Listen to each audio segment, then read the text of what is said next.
아이고, 마스크를 하니까 김이 막 위로 올라가지고, 안경이. 회중에서는 쓰세요. 예. 우리 집에서 우리 예배하는 우리 친구들은, 우리 아그들은 마스크를 안 써도 됩니다. 비풀로 만들었죠? 예, 아이고. 자, 오늘 보니까 42번째 예배네요. 우리 제목 같이 한번 해볼까요? 시작. 하나님이 기뻐하시는 그때는, 다니엘서 1장 1절부터 2장 23절까지 말씀을 가지고 오늘 말씀을 정언하도록 하겠습니다. 먼저 1장 1절부터 9절까지 말씀, 제가 소제목으로 바벨론의 포로 동화 정책 이었습니다. 제가 읽겠습니다. 유다 왕 여호야김이 다스린 지 3년 되는 해에 바벨론 왕 느부갓네살이 예루살렘에 이르러 성을 외워쌌더니, 상당히 심각하네요, 상황이. 주께서 유다 왕 여호야김과 하나님의 전 그릇 얼마를 그의 손에 넘기심에 하나님의 성물이 넘어가네요. 그 신들이 보물 창고에 두었더라. 왕이 환관장 아브나스에게 말하여 이스라엘 자손 중에서 왕족과 귀족 몇 사람 곧 험이 없고 용모가 아름다우며 모든 지혜를 통찰하며 지식에 통달하며 학문에 익숙하여 왕궁에 설만한 소년을 데려오게 하였고, 그들에게 갈대아 사람의 학문과 언어를 가르치게 하였고, 그들에게 왕의 음식과 포도주 주어 3년을 기르게 하였으니 그 후에 그들은 왕 앞에 서게 될 것이라. 환관정이 그들의 이름을 고쳐 다니엘은 벨드사살이라고 하고, 하나냐는 사드락이라고 하고, 미사엘은 메삭이라고 하고, 아사랴는 아벳노고라고 하였더라. 다니엘은 뜻을 정하여 왕의 음식과 그가 마시는 포도주로 자기를 더럽히지 아니하리라. 환관장의 고하니 하나님이 다니엘로 하여금 환관장에게 은혜와 긍휼을 얻게 하신지라. 아멘. 아멘. 네, 다시 읽을까요? 아멘하는 습관, 무슨 습관? 좋은 습관. 예, 좋은 습관. 다니엘서 전체에 대한 어떤 시작 서론이죠. 보니까 역사적인 배경을 먼저 말씀을 하시고 있네요. 당시에 여러분들 아시는데 바벨론이 남유다를 3차에 걸쳐서 공격을 해서 멸망을 시켰습니다. 보니까 시기적으로 BC 586년에 유다가 망하였다, 이렇게 기록이 되어 있습니다. 그 전에 BC 605년에 바빌론의 느부갓네살 왕이 갈그미스 전투에서 애굽을 격퇴를 시키고 그 동맹국이던 바로 밑에 있는 나라 유다까지 침공해가지고 1차 침공이죠. 그래서 포로로 잡아갔습니다. 예, 이것을 우리가 1차 포로다. 왜냐하면 그 뒤에도 포로를 2번 더 잡아가거든요. 그 중에 1차 포로 중에 누가 포함이 되어 있다? 오늘 나오는 다니엘 세 친구들이 포함이 되어져 있는 것입니다. 이제 느부갓네살 왕은 그 왕족과 귀족 중에서 똘똘하고 이미 똘똘한 사람입니다. 이미 공부를 많이 한 사람이에요. 보니까요. 그 쓸만한 인재를 골라가지고 어떻게 했습니까? 자기 환관장에 특별 지시를 내리죠. 어떤 지시입니까? 이들의 인재를 바벨론화하기 위해서 갈대아 문화와 정책을 가르쳤다라는, 자기 나라 문화를 가르친 거죠. 일종의 우리가 아는 대로 인재 등용 정책입니다. 느부갓네살이 왕족과 귀족을 의도적으로 끌고 간 이유가 무엇일까요? 한번 생각해 보십시다. 느부갓네살 왕 어떤 생각으로 이렇게 했을까라는 겁니다. 일단은 자기 성리를 좀 과시하는 게 있겠죠. 왕족과 귀족을 잡아가니까요. 그리고 왕족을 포로로 잡아감으로써 본토에 남아있는 유다인들도 바벨론에 충성하게 만드는 그런 어떤 그 배경이 또 깔려 있기도 하겠죠.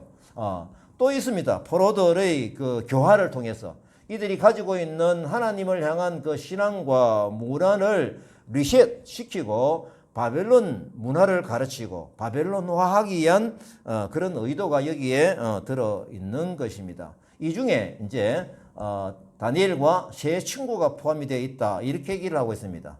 그래서 이 친구들은 지금 어디 가 있습니까? 왕궁에 들어가서 특별한 교육을 받고 있는 그런 배경이 되는 것이죠. 자, 이제 문제가 있습니다. 왜냐하면 이들은요, 하나님을 믿는 신앙이 매우 강하였어요. 보니까요, 이 내용을 쭉 보면 그래요. 그래서 느부갓네살 왕이 지시한 내용이 뭐였습니까? 그들에게 3년 기간을 두고 3년 동안에 환관장에게 지시를 내려가지고 어떻게 했습니까? 먹는 음식도 왕이 먹는 음식을 먹게 한 거예요. 음식과 포도주를 공급하고, 그 다음에 그 교육은 뭡니까? 자기 나라에서 굉장히 갈대한 문화를 고급스러운 그런 어떤 그 교육들을 시키고 있었다라는 것입니다.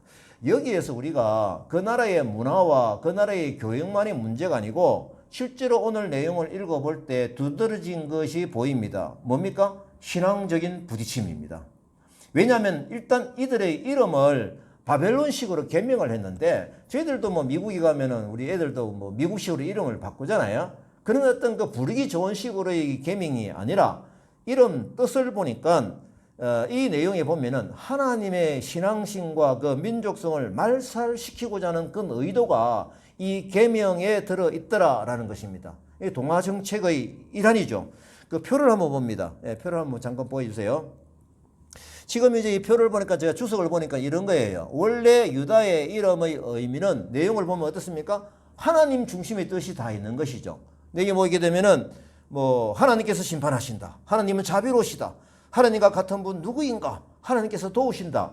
이런 어떤 그 유대 이름의 의미가 있었는데 이들이 바벨론 이름으로 바꾸면서 의미가 있는 이름으로 바꿔버립니다. 결국 그 내용을 보게 되면은 바벨론의 그 우상의 문화를 집어넣는 이름 내용 중에 이것이 들어있더라라는 것입니다. 그리고 또 하나가 있습니다.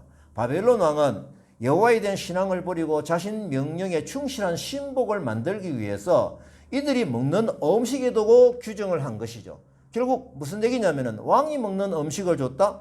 이게 뭐냐라고 하면은 이 상황을 볼 때에 왕이 우상을 섬기고 있는 그 우상의 그 드덕지가 있는 그런 음식을 이들에게 먹게 했다라는 것입니다. 그래서 이 모두는 다 무엇입니까? 하나님 신앙에 대한 도전이죠. 사실은 어떻게 보면은 이들이 유다 나라를 멸망을 시켰으니까 얼마나 기고만장하겠습니까? 자기의 신이 하나님보다 우선한다는 그런 어떤 그 희뿌리는 그런 마음들이 거기에 들어 있다라는 것입니다. 자, 이제 8절을 봅니다. 8절을 보게 되면은 이 느부갓네살의 의도를 안 다니엘과 세 친구의 반응입니다. 이것이 신앙적인 도전이라고 깨달았던 것이죠. 이들은 보니까 신앙심이 굉장히 강했던 것 같아요. 그래서 하나님을 믿는 그 신앙에 대해서 더럽혀지지 않기 위해서 한 가지 결단을 합니다. 그것이 8절 말씀이죠. 어떤 얘기입니까? 다니엘은 뜻을 정하여 의지를 가지고 이 말이죠. 왕의 음식과 그가 마시는 포도주로 자기를 더럽히지 아니하리라. 그러니까 이 내용을 보게 되면은 왕이 주는 음식이 뭡니까? 막 우상 숭배하면서 우상에 대한 어떤 절을 하면서 만들었던 그런 음식들을 먹게 한 것으로 보이는 것이죠. 그래서 자기들이 더럽혀지지 않기 위해서 자기들을 지도하고 있는 환관장에게 부탁을 합니다. 구합니다. 뭐라고 합니까?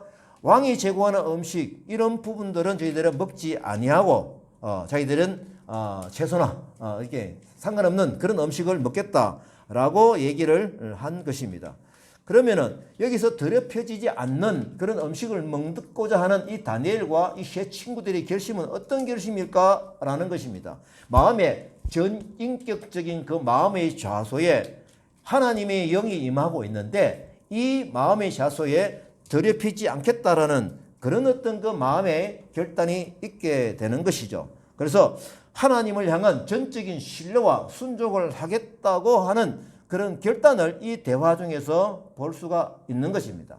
자, 이제 그때 상황을 우리가 한번 다시 집중하여 들어가 보십시다. 이 음식을 거절하는 데는 상당한 위험이 따릅니다. 예상이 되죠? 이때는 뭐 요즘 민주주의가 아니고 왕의 왕권에 의해서 마음대로 사람을 죽이고 살리고 마음대로 할 수 있는 때 아닙니까? 자, 환관장에게 특별하게 하명을 준 거예요. 어명을 내린 것이죠. 뭡니까? 갈대아 사람 학문을 가르치게 하고 왕이 지정한 음식을 먹게 하고 3년 후에 내 앞에 데리고 오너라. 이렇게 지시가 내려진 것이죠. 자, 그러면은 영양가가 있는 음식을 먹거든면은 외형적으로 표가 나겠죠. 그것을 먹지 않을 때는 또 이제 사람이 좀 얼굴이 좀 초라해지겠죠. 이런 부분을 가지고 갔을 때 예상되는 왕의 질문이 있겠죠. 환관장에 뭐라 하겠습니까? 야, 내가 주는 음식을 안 먹었느냐? 이런 질문이 충분히 예상이 됩니다. 그러면 거짓말 할 수가 없잖아요. 이렇게 얘기를 한다 했을 때 그 왕의 반응을 한번 생각해 보시라 이겁니다. 그래서 이 부분은요, 굉장히 위험한 결단입니다. 그래서 다니엘과 세 친구는 목숨을 내놓고 하는 결단이다라는 것입니다. 이 먹는 음식이 뭐 짜장면을 먹느냐, 뷔페를 먹느냐 이런 어떤 그 개념이 아니라는 겁니다. 근데 사실은 또 보면은 이 명령을 제일 받아들이기 힘든 사람은 환관장일 텐데 이 반응이 좀 재미가 있어요. 한번 보십시다. 9절입니다. 하나님이 다니엘로 하여금 환관장에게 은혜와 궁유를 얻게 하여서 환관장은 이들이 요구를 받아들였다. 이렇게 기록을 하고 있습니다. 그러면은 이들의 미름의 신앙 고백을 하는 그것을 보고 하나님께서 환관장에 노 하면 안 되니까 하나님은 환관장의 마음도 움직였다라는 것입니다.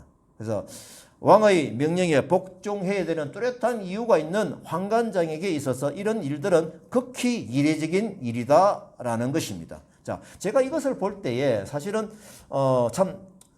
죽음을 각오하는 믿음의 결단이잖아요. 제가 이 정도는 아닙니다. 우리의 생활에서는 이 정도는 아니에요. 하지만 이런 유사한 것을 우리 상황에 맞을 때 여러분들은 과연 그때 하나님의 신앙적인 결단, 다시 말하면은 경제적인 것이든지 무슨 여러 가지 개인적인 손해를 감수하면서 이런 결단을 할 수 있는가라는 것은 비슷한 칼라이지 않겠느냐라는 겁니다. 제가 이 말씀을 기록을 하다가 제가 이전에 간증이 하나 좀 있어서 말씀을 좀 드리려고 합니다. 제가 사실은 이제 소음 진동 쪽으로 사업을 하고 있고, 제가 중국에서 목모보드라는 흡음제를 수입해 가지고 판매를 하고 있었습니다. 근데 우리나라 여러분들 아시는 대로 소방법이 매우 엄격해져 가지고 이게 난연 1급이냐 2급이냐 3급이냐에 따라서 판매할 수 있는 장소가 굉장히 제한적입니다. 예, 그래서 이게 저희들이 이제 이 제품 자체가 난연 2급인지 난연 3급인지 검사를 받아야 되는 겁니다. 근데 제가 주변 가까운 이게 저하고 경쟁 제품들이 또 있거든요. 중국에서 넘어온 것이든 한국이 생산되는 것이든 이걸 보니까 충분하게 난연 2급을 받아가지고 판매를 하고 있는 거예요. 그래서 저는 당연히 2급이 나온다 생각을 했죠. 왜냐하면 제품이 똑같으니까요. 예. 그래서 저는 이게 심사비 한 100만 원 들어갑니다. 그 100만 원 들어가는 것을 감수하고 제가 팔아야 되니까 난연 2급을 함께 해서 신청을 했었는데 떨어진 거예요. 4가지 항목 중에서 한 가지가 안 되는 거예요. 그 한 가지 안 되는 수치를 보니까요. 이건 뭐 아슬아슬하게 안 되는 게 아니고 완전하게 안 되는 거예요. 그거 이상하다. 이게 왜 이렇지? 딴 제품들 어떻게 받았지? 그래가지고 제가 쭉쭉 내부적인 어떤 정보를 제가 받아보니까 샘플로 주는 그 재료에다가 뭔가 처리를 해가지고 합격이 되게끔 만든다는 거예요. 그거 처리하는 건 어렵지 않다는 거예요. 그래서 저에게 그 제안을 합니다. 그냥 목모보도 우리가 취급하고 있는 것도 좀 처리를 해가지고 샘플로 주면 되지 않느냐라는 거였습니다. 저는 이 제안을 받았을 때 단호하게 거절을 했습니다. 단호하게 거절을 하고 그냥 상급을 받아서 팔면 되지 해서 다시 100만 원 돈을 들여가지고 상급을 받아가지고 합격을 받았습니다. 근데 상급을 가지고 판매를 하니까 2급하고 비교되죠. 가격도 비슷하고 뭐 똑같은데 이 상급이니까 굉장히 제한적인 거예요. 그래서 지금 결론적으로 뭐냐? 그래도 잘 팔렸다라는 것이 아니고 저는 그 수입을 접어야 했습니다. 지금은 제가 장사 안 합니다. 마쳤습니다. 문을 닫아버렸습니다. 이런 부분들을 볼 때에 우리는 정말 이 다니엘의 이 믿음을 볼 때 이 우리하고 상관 너무너무 이게 어려운 상황이잖아요. 우리는 그런 상황이 생기지는 않는데 우리는 뭐 그럴 데가 없으니까 자유로운가요? 아닙니다. 우리들 생활 중에서도 이런 어떤 결단을 신앙적인 결단을 하려 될 때 경제적인 손해를 감수해서라도 그것을 결단해 될 때가 우리들에게 있을 수 있다라는 것입니다. 이런 부분들을 우리가 다니엘서를 보면서 나에게 주는 어떤 이게 삶에 있어서 내가 어떤 잘못을 하면 안 되지. 또 했은 게 기억이 나면은 회개기도 하시고, 다니엘 신앙의 방법으로 돌아오면 좋겠다라는 마음이 있습니다. 자, 이제 다니엘서 1장 10절부터 21절까지 말씀입니다. 제가 제목을, 이거는 참 보니까요. 제가 바랄 수 없는 중에 바라는 그때의 박수를 치자. 이랬는데, 사실은, 이때가 언제입니까? 오늘 제가 제목으로 드렸던 하나님이 기뻐하시는 그때다. 이겁니다. 자, 그걸 생각하면서 말씀을 한번 읽어보십시다. 어느 때에 하나님이 기뻐하시겠는가? 우리는 그때 어떤 반응을 해야 되는가라는 것입니다. 환관정이 다니엘에게 너희의 얼굴이 초췌해지면, 이제 환관정 입장이 나온 거죠. 초췌하여 같은 또래의 소년들과 못한 것을 그가 보게 되면 너희 때문에 내 머리가 왕 앞에서 위태롭게 되리라 하니라. 알죠? 환관정이 내 머리가 위태롭게 된다는 건 뭐예요? 바로 이제 목숨 문제인 거죠. 근데 이런 상황에서 이제 보면은 감독하게 한 자에게 다니엘이 말하되 종들을 열흘 동안 시험하여 채식을 주어 먹게 하고 물을 주어 마시게 한 후에 왕의 음식을 먹는 소년들이 얼굴을 비교하여, 아마 거기에는 이 세 친구들만 있는 게 아니고 딴 친구들 많이 있다고 봐야 되겠죠. 비교해서 한 보시라 이거죠. 이 결단, 다니엘이 진짜 엄청나게 열흘 동안 테스트를 해보라 이거죠. 예. 열흘 후에 이제 그들이 얼굴을 왕의 음식을 먹은 다른 소년들을 보니까 다니엘과 세 친구들 더 좋아 보인지라 하나님이 개입하신 거죠. 또렷한 하나님의 개입입니다. 그래서 그리하여 감독하는 자가 지정된 음식과 마실 포도주를 제하고 없애고 그들이 원하는 채식을 주었다라는 것입니다. 계속 갑니다. 하나님이 이 네 소년에게 학문을 주시고 모든 서적을 깨닫게 하시고 지혜를 주셨으니, 보이십니까? 하나님이 이제는 개입을 하시는 겁니다. 다니엘은 또 모든 환상과 꿈을 깨달아 알더라. 자, 이제부터는 뭐냐? 하나님께서 덤으로 뭘 주십니까?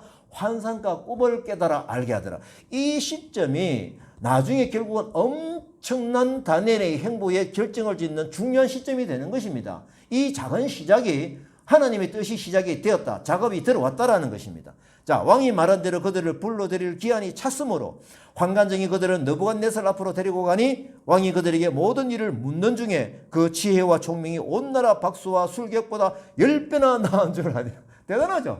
10배면은요 엄청난 겁니다. 확실하게 표가 나는 것이죠.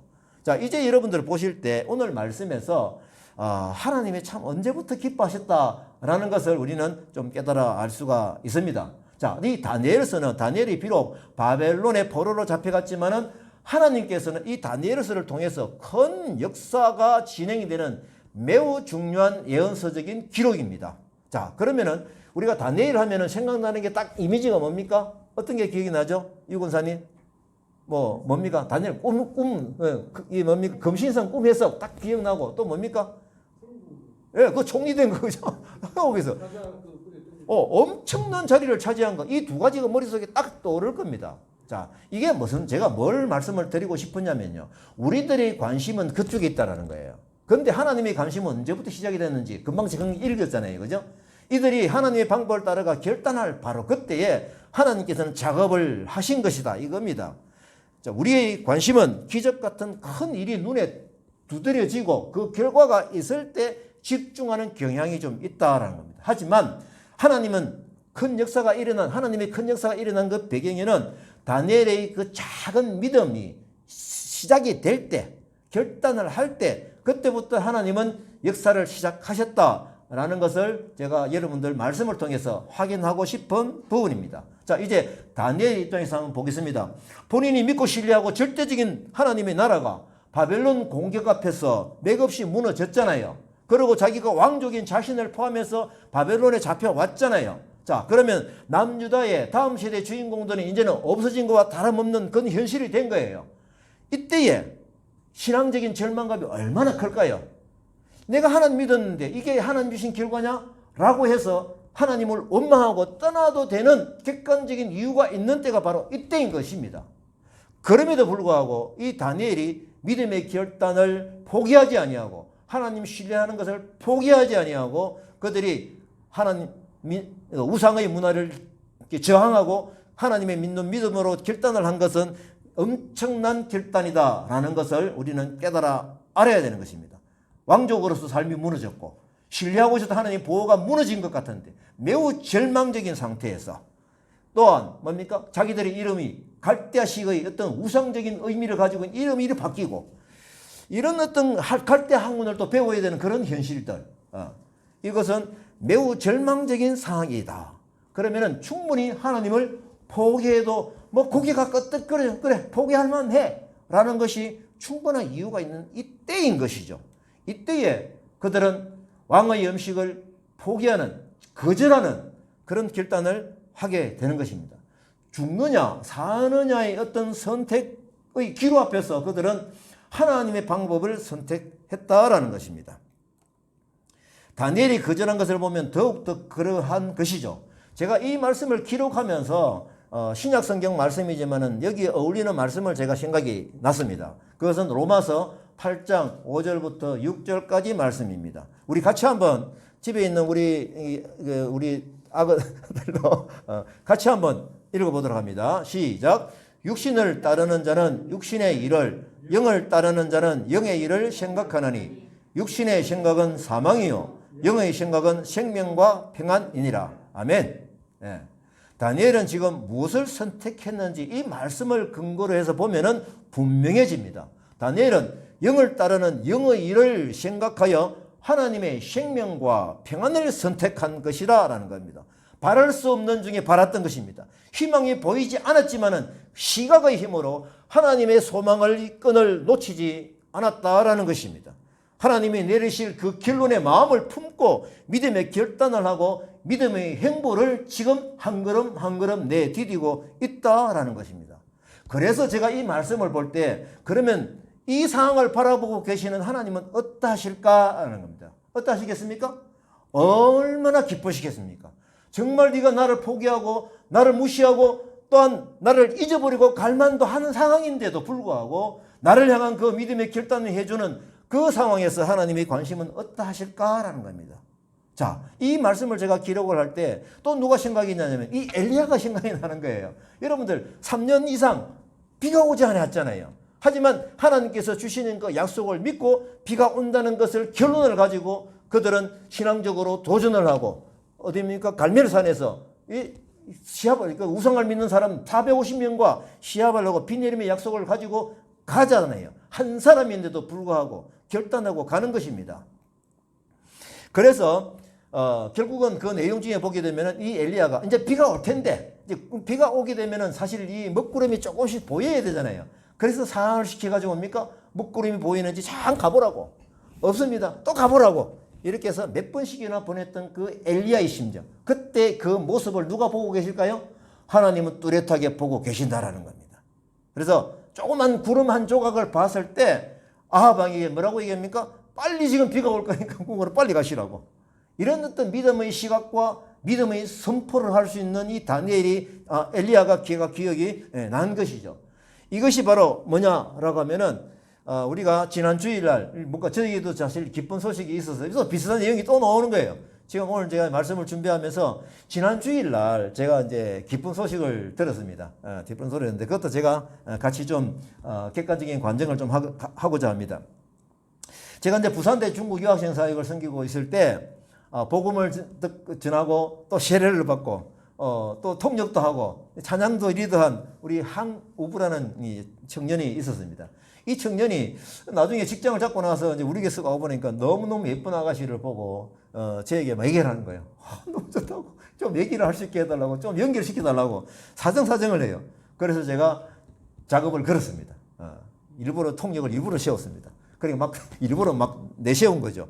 그러면서 서서히 제가 중매를 했는데 결혼에 성공을 한 것이었습니다. 그들은 이제 결혼을 한 상태에서 중국 상해에서 한 회사에서 근무를 해요. 자기 아내는 이제 대학원을 졸업했기 때문에 계급이 자기보다 좀 높다 그러네요. 어쨌거나 한 회사에 근무를 하면서 정말 직장 생활 잘하고 교회도 잘 열심히 생활하는 부부였습니다. 결혼이 이제 2014년 제가 조사를 해보니까 9월 15일이더라고요. 한 5년이 되도록 제가 5년 뒤에 한번 만났을 때 아기가 없다는 걱정을 하고 있는 거예요. 그래서 제가 그러면 이들에게 내가 위해서 아기를 낳기 위해 기도를 해야 되겠다는 마음이 좀 들었습니다. 그래서 제가 내가 지금부터 너희들을 위해서 아기 때문에 기도를 하겠다고 얘기를 했습니다. 이게 이제 제가 그때 준 카톡입니다. 이 내용이 바로 그겁니다. 그래서 이 기도를 시작한 때가 언제냐? 2019년 그러니까 4월 9일부터 결혼한 지 약 한 5년이 되도록 애가 없다라는 그 소식을 듣고 이때부터 제가 기도를 선포하고 기도를 한 것이죠. 했는데 제가 수시로 물었습니다. 예. 그 다음에 또 다음 페이지 하나 더 있거든요. 야, 좋은 소식 없냐? 수시로 물은 거예요. 아니 없는데요. 그 이거 보니까 엘리야가 사원을 시켜가지고 야 구름 보고 아직 안 왔는데 없는데 이거 똑같은 거예요. 어떻게 보면요. 그래서 결국 이제 지난 주일날 음성으로 메시지가 왔어요. 임신했다고. 임신했다고. 제 그 소식을 들었을 때 정말 제가 기뻐서 펄쩍펄쩍 뛰었습니다. 하나님 감사합니다. 하나님 감사합니다. 자, 그러면은 우리가 이 하나님과 이 점도 우리가 같이 돌이켜 볼 때 하나님 입장에서 우리를 바라보실 때 언제 기뻐하셨을까 이겁니다. 언제 기뻐하셨을까? 언제 기뻐하셨을까? 정말 하나님의 기대를 가지고 5년 동안에 아기가 없지만은 하나님을 믿고 한번 우리가 기도해 보자. 하나님의 방법에 매달릴 그때에 하나님은 참 얼마나 집중하며 보고 계셨을까. 바로 이 말입니다. 제가 잠시 본문을 떠나서 제가 이걸 생각하면 또 요셉의 경우가 생각이 나거든요. 요셉의 경우에 보면요, 엄청 힘든 과정을 거쳐서 국무총리가 30세 때 된 것이죠. 우리는 요셉 생각하면은 꿈을 생각을 하기도 하고, 그 다음 30대 때에 뭡니까? 어디죠? 타국, 애굽에 가가지고 국무총리가 됐다. 여기에 우리는 굉장히 초점을 잡고 있는 게 야, 대단하다. 앞에하고 똑같은 내용이죠. 똑같은 얘기입니다. 그러면 우리가 언제 박수를 쳐야 되는지 한번 분석을 해보자 이겁니다. 요셉은 사실을 보면요, 형들에 의해서 노예로 팔려가는 거예요. 그때도 나중에 기록을 보게 되면 하나님을 원망하지 않았고 형들도 원망하지 않았다라는 것입니다. 저는 이때에 하나님의 신앙을 가지고 원망하지 않는 그 하나의 행보, 지금 비록 자기가 종으로 팔려가고 있지만은 그런 어떤 그 믿음의 행보를 하는 마음의 결단을 하고 마음을 먹고 나쁜 마음을 먹지 않고 있는 이 요셉을 향해서 우리는 박수를 쳐야 되지 않느냐라는 것입니다. 또 사건이 있죠. 보디발의 아내가 유혹을 합니다. 그 유혹을 물리쳐서 거절을 했는데, 하나님이 보고 계신다고 거절을 했는데 결국은 보디발의 아내의 모함을 해가지고 감옥에 들어가게 되잖아요. 하나님을 충분히 원망해서 해도 될 그때입니다.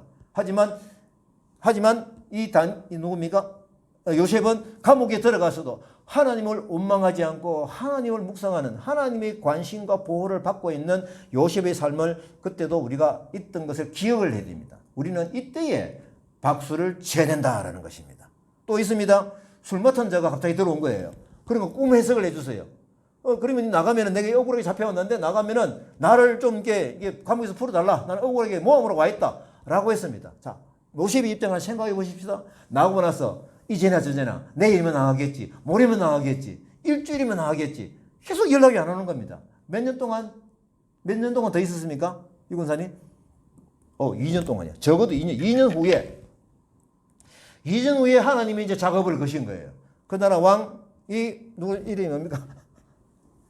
네, 바로가 이제 꿈을 꿔가지고 꿈 해석을 해달라니까 이 날에 아무 술기도 그 꿈을 해석해 줄 수가 없는 거예요. 그러니까 갑자기 이 술 맡은 자가 누가 기억이 나세요? 그 히브리 청년이 기억이 난 거예요. 2년이 지났습니다. 그러면은 이 요셉은 2년 동안 감옥에 있으면서 하나님을 원망하고, 그죠? 하나님을 떠나도 될 수 있는 그런 객관적인 이유가 충분한 때입니다. 하지만 요셉이 감옥에서 나와가지고 꿈 해석을 할 때 뭐라고 얘기합니까? 이 꿈 해석은 누구에게 했다? 하나님에게 있습니다라고. 그 믿음과 신앙의 고백을 보게 되면은 그 믿음 안에서, 감옥 안에서도 하나님을 향한 신앙을 잊지 않고 계속적으로 하나님을 묵상하며 살아갔던 것을 우리가 기억을 해야 됩니다. 우리는 이때에 박수를 쳐야 되지 않겠느냐라는 겁니다. 자, 그러면은 만약 이제 요셉이 국무총리가 되었을 때는 또 뭡니까? 다니엘이 그 나라의 또 총리가 됐을 때는 우리는 어떻게 됩니까? 펄쩍펄쩍 뛰고 춤을 춰야 되는 때죠. 찬양을 해야 될 때이죠.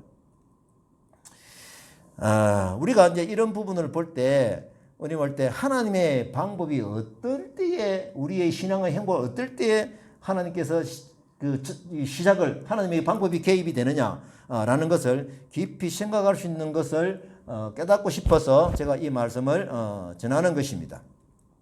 그래서 그 뒤에 우리가 17절에 보면은 학문을 주시고 모든 서적을 깨닫게 하시고 모든 환상과 꿈을 깨달아 알더라 라는 것이 있었고요. 그 다음에 이 다니엘에게 그 지혜와 총명이 온 나라 박수의 술객보다 10배가 나은 줄 알더라.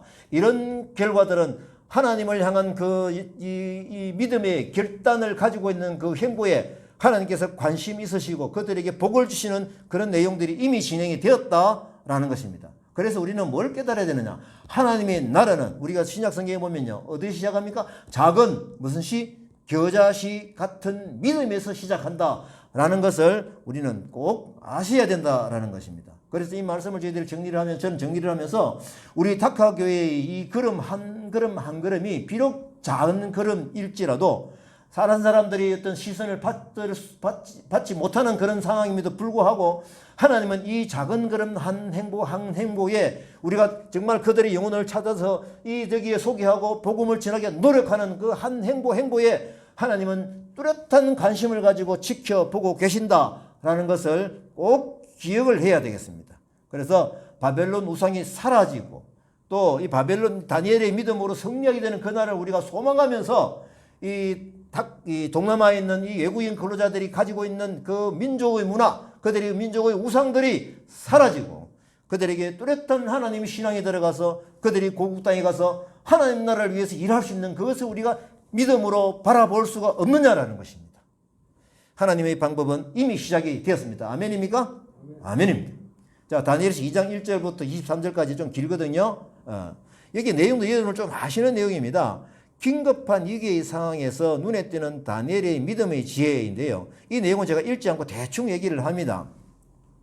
무슨 말이냐면 느부갓네살이 이제 꿈을 꾼 거예요. 이 꿈을 가지고 너무너무 이상한 꿈을 꾼 거예요. 이 꿈을 해석할 사람을 자기는 자기 나라에서 찾았습니다. 갈대아 술사들 다 불러해가지고 다 불려왔어요. 근데 꿈을 해석해 줄 사람이 없는 거예요. 이 느부갓네살은 이 꿈이 무슨 내용인지도 얘기를 안 해요. 너희들이 그 꿈을 알아내고 해석을 하라 이거예요. 그러니까 그 왕권으로 너무 화가 나니까 그 나라에 있는 모든 그 술사들을 다 죽이라는 명령이 내려간 겁니다. 죽이라는 명령이 내려간 겁니다. 이제는요. 그래서 이 죽이라는 것은 누구도 해당이 되느냐면은 거기서 공부하고 있던 다니엘과 세 친구와 그 나라 잡혀왔던 포로로 잡혀왔던 그 왕족 기조 히브리 청년들도 다 여기 죽음의 대상에 들어있다라는 것이 그 기록의 내용입니다. 그래서 이 소식이 다니엘에게 전해졌습니다. 다니엘이 이 소식을 받았을 때 어떤 행동을 했는지 바로 그것을 우리가 좀 보고 싶어서 제가 이렇게 말씀을 드립니다. 자, 이 상황에서 다니엘의 움직임을 한번 보십시다. 코앞에 죽음이 지금 임한 거예요. 그래서 그때 이 다니엘은 그 관리에게 뭘 얘기합니까? 나에게 시간을 좀 달라. 시간을 좀 주면 내가 그 꿈을 반드시 해석해 주겠다. 이 믿음의 결단입니다.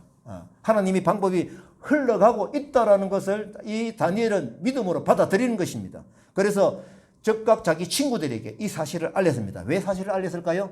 이 문제가 있으니까 같이 기도하자. 같이 집중하자. 나를 통해서도 줄 수 있지만 너희들을 통해서도 하나님 방법이 흘러갈 수 있지 않겠느냐라는 것을 알렸습니다. 그러고 나서 다니엘은 어떻게 했습니까? 제가 결과를 보니까 은밀한 중에 하나님의 응답 환상이 왔다라는 거예요. 이 은밀한 중이라는 걸 가만히 생각해 보니까 골방에서 기도를 했고 요즘 말로는 그렇습니다. 홀로 앉아서 하나님이여 하며 아마 두 손 들고 하나님을 향한 그런 어떤 그 기도, 은밀한 기도, 집중적인 기도, 골방의 기도를 하였다라는 것을 볼 수가 있습니다. 자, 그 다음에 하나님께서 주시는 사인이 있는 거예요. 이게 사인이 왔습니다. 감동이 왔어요. 그래서 다니엘의 즉각적인 반응을 한번 보십시오. 뭡니까? 지혜를 주신 하나님을 찬양하며 경배합니다. 아직까지도 왕을 만나지도 않았고 왕이 어떻게 해석해 주는 결과도 없음에도 불구하고 이미 다니엘은 뭡니까? 하나님을 주시는 응답에 확신이 있어서 찬양하며 경배했다라는 것이 몇 절에 있습니까? 몇 절입니까? 23절입니다. 이것을 우리가 같이 한번 보십시다. 우리 믿음의 고백을 하면서 같이 한번 보십시다. 시작. 나의 조상들의 하나님이여 주께서 이제 내게 지혜와 능력을 주시고 우리가 주께 구한 것을 내게 알게 하셨사오니 내가 주께 감사하고 주를 찬양하나이다. 곧 주께서 왕의 그 일을 내게 보이셨나이다 하니라. 참 이제 대단하죠. 아직까지도 아직 죽음이 해결이 안 됐어요. 왕에게 나가지도 않았잖아요. 매우 감동적입니다. 저는 이 앞에 우리가 1장에서도 뭡니까? 다니엘은 죽음을 각오하고 뭘 했습니까? 왕의 신비를 거절했잖아요. 그죠? 그런 어떤 신앙적인 어떤 결단을 할 수 있었던 다니엘이기 때문에 이때도 지금 뭡니까? 지금 믿음의 행보를 보게 되면은 아직까지도 왕의 심판을 받지 않았는데 이미 하나님 방법이 왔다라는 것입니다. 작은 조각 구름 하나를 보고 비가 옵니다라고 해서 왕이 빨리 왕궁으로 피신하소서라는 그 믿음의 결단하고 똑같다라는 것입니다. 이때에 하나님은 어떠하실까 합니다. 너무너무 기뻐하시겠죠. 네가 정말 나를 믿는구나.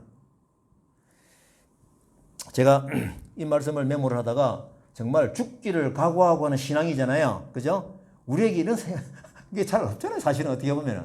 그런데 제가 어느 신문 기사를 제가 본 게 아니고요. 이 동역자의 분이 이게 조지선님이라는 그걸 보고 큰터교회, 부산에 이제 큰터교회가 보니까 목숨 걸고 선교한다. 라는 그런 신문 기사를 보고 감동을 받아가지고 이분이 전화를 해가지고 만날 약속을 잡은 겁니다. 그래서 2주 전에 아마 약속을 했던 것을 가지고 만나는데 그날 11월 17일이네요. 오늘 앞에 말씀 묵상이 11월 17일이거든요. 이 묵상을 죽음을 각오하고 일어나는 그 결과들이 있었는데 그날 죽음을 각오한 선교라는 교회 목사님하고 만나서 얘기를 하게 된 겁니다. 전화 약속을 잡고 같이 식사를 하면서 한 2시간여 동안 이 얘기, 제 얘기를 했습니다. 정말 이분은 목숨 걸고 선교를 하시더라고요. 이 교회 전체가 혼자 목사님이시니까 거기서 여러 교역자들 같이 만나가지고 얘기를 하면서 저는 다니엘의 믿음과 오늘 아침에 묵상했던 거하고 막 오버랩이 돼가지고 참 저는 큰 감동을 받았습니다. 그 며칠 전 한국 세계선교협이 큰 대회를 했었는데 이 기록 영상을 내가 못 드렸군요. 이걸 좀 보려고 했는데 한 4분짜리 영상인데 그 넘어가겠습니다. 제가 못 드렸네요. 그래서 그 영상이 있는데 이분이 지난 며칠 전에 한국 세계선교협의회에서 선교를 열심히 하는 모범적인 사례 교회 영상을 떠가지고 보여준 적이 있었는데 이분이 거기에 나왔더라고요. 제가 봤습니다. 자, 이때 저는 말씀을 보면서 또 제가 이거 좀 시간적으로 어떻나요? 간증을 좀 하고 싶어서 준비를 했는데 한번 보십시오. 지난주에 제가 선교적 액전을 말씀을 드렸는데 그때는 제가 이제 다른 측면에서 말씀을 드렸고 오늘 제가 이 말씀을 보면서 저에게도 보니까 그런 게 있었던 거예요. 문 목사님이 그 뒤로 이제 지난 12월 3일 날 여기도 닥학교에 오셨어요. 교회도 오시고 선교관도 오셔가지고 교육자도 한 6분이 같이 오셨어요. 오셔가지고 같이 또 비전을 나누고 같이 기도하고 이런 적이 있었습니다. 그분이 저희 그 방에 그 선교라는 액자를 딱 보더니 세상에는 이런 액자는 처음 본다는 거예요.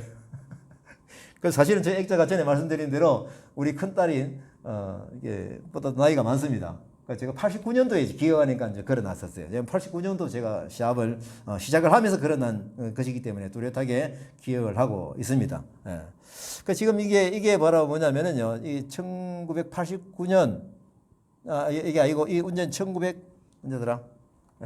제가 활천에 이게 기사가 나간 게 있었거든요. 뭐냐면은요, 이게 내용이 뭐냐라고 하면은 제가 이제 81년도 4월달에 군에 제대를 했는데 학벌도 심상치 않고 시집갈 데는 없고 나이는 먹어가고 집에 부모님은 다 안 계시고 경제적인 형편 바닥이고 이런 상황에서 제가 직장을 잡고 결혼을 해야 되는 그런 상당히 어려운 상황이 있었습니다. 그때에 제가 하나님께 매달려 기도를 하러 무악산에 3박 4일 금식 기도하러 81년 연말에 제가 갔었습니다. 그때 하나님께서는 저희가 말씀을 주셔가지고 비전을 주셨어요. 그게 뭐냐면은요, 디모데전서 6장 8절 말씀입니다. 제가 말씀 기록은 안 드렸는데, 우리가 먹을 것과 입을 것이 있은즉 족한 줄로 알 것이니라. 제가 사실은 먹을 것 때문에 하나님 저에게 직장을 주십시오. 직장을 좀 주십시오. 이 기도 제목 하나만 가지고 갔었거든요. 3박 4일 동안 금식하면서. 근데 제가 말씀을 읽다가 이 말씀을 보게 됐는데, 제가 먹을 것 때문에 갔는데, 먹을 것과 입을 것이 있은즉 족한 줄로 알 것이니라. 이 말씀을 계속 반복해서 읽게 되다가 제가 하나님의 음성을 듣게 됐습니다. 이게 바로 비전이죠. 뚜렷한 비전이 왔는데 저에게 뭘 요구하시느냐 하면은, 야, 너 밥 하나 먹는 것 때문에 이렇게 기도하냐? 너는 남을 위해서 살아라. 남을 위해서 살아라. 라는 비전을 뚜렷하게 해주시는 거예요.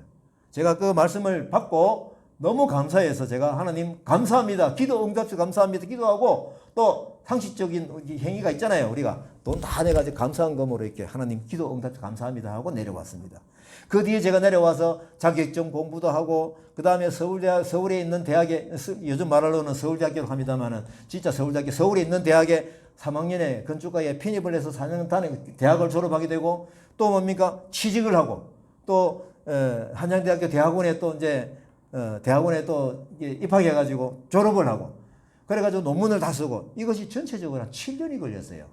그래 이제는 제가 주말 부부를 청산을 해야 되기 때문에 부산에서 사무실 하나 내고 사업을 시작하기 위해서 결심을 하고 준비를 하고 있던 때에 제 영적인 멘토이신 이강천 목사님께서 어떤 말씀을 하시느냐라고 하면은 최 집사하고 저를 아내하고 불러요.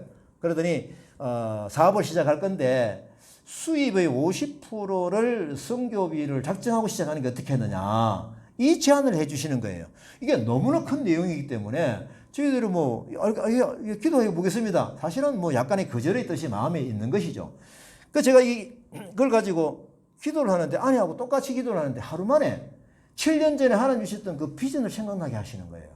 그래 아내하고 얘기를 했습니다. 이런 비전을 주셨는데 7년 동안 하나님은 잊지 않고 기억하고 계신 거예요. 그래서 이강천 목사님을 통해서 이제 사업을 시작하려고 하니까 실제로 한번 살아봐 라는 것을 이렇게 다시 얘기를 한 거죠. 우리는 그걸 깨닫고 아내와 같이 합의를 해서 저희 사업은 89년도에 시작할 때부터 성교비를 쓰는 사원을 걸고 그래서 저걸 걸은 겁니다. 걸고 시작을 했는데 그 뒤에 한 6년 뒤에 7년 뒤인가 8년 뒤인가 모르겠네. 이제가 언젠가 모르겠네. 우리 그 교단의 활천지에서 와 직접 오셔가지고 이게 기록을 하고 했었습니다. 자, 그러면은 이걸 제가 50% 선교를 지나고 나서 보니까 약 한 25년 동안 제가 한 것 같아요. 한 것 같은데 사실 제가 이거 하면서 좀 목숨을 걸 만큼 힘든 건 아니었습니다. 왜냐하면 회사에 재정적인 긴장감이 없는 것은 아닌데 제가 생각해 보니까 먹을 거 입을 것은 아내의 협조로 충분하게 하나님께서 제공을 해 주셨더라고요. 보니까. 그리고 참 지금도 되면 감사한데 저희 한계를 아시고 하나님께서 이런 튼튼한 아내를 좀 이렇게 결혼하게 해 주신 것 같아요. 그래서 양이 적든 크든 상관없이 정말 하나님께 주셨던 그 비전대로 실천하는 나의 저희 모습을 보고 싶었던 것 같아요. 저희 한계를 아시고. 그래서 먹는 문제 이런 부분을 고통을 느끼지 아니하고 지나고 나서 보니까 한 25년 동안 저희 회사에 50%를 선교하면서 사업을 시작해 왔었습니다. 사업 아직까지 안 망하고 아직까지 문 열려 있습니다. 30년이 넘었네요.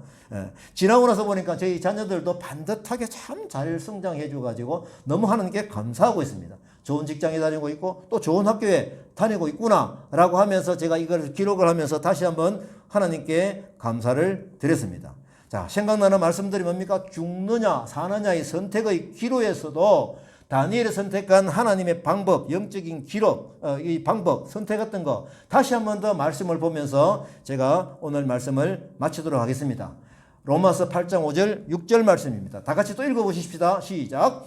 육신을 따르는 자는 육신의 일을, 영을 따르는 자는 영의 일을 생각하느니 육신의 생각은 사망이요 영의 생각은 생명과 평안이니라. 아멘. 이 말씀이 여러분들 삶에서 바로바로 적용될 수 있기를 소원합니다. 다니엘은 받을 수 없는 중에 받았잖아요. 희망이 없는 중에 하나님께 소망을 인내를 끈을 놓치지 않았던 것입니다. 그래서 하나님 그때 하나님께서는 뭡니까? 관심을 가지시고 하나님의 작업이 들어갔다라는 것입니다. 그래서 우리는 그때에 박수를 쳐야 되지 않겠느냐라는 것입니다. 그때 하나님이 기뻐하시는 그때입니다.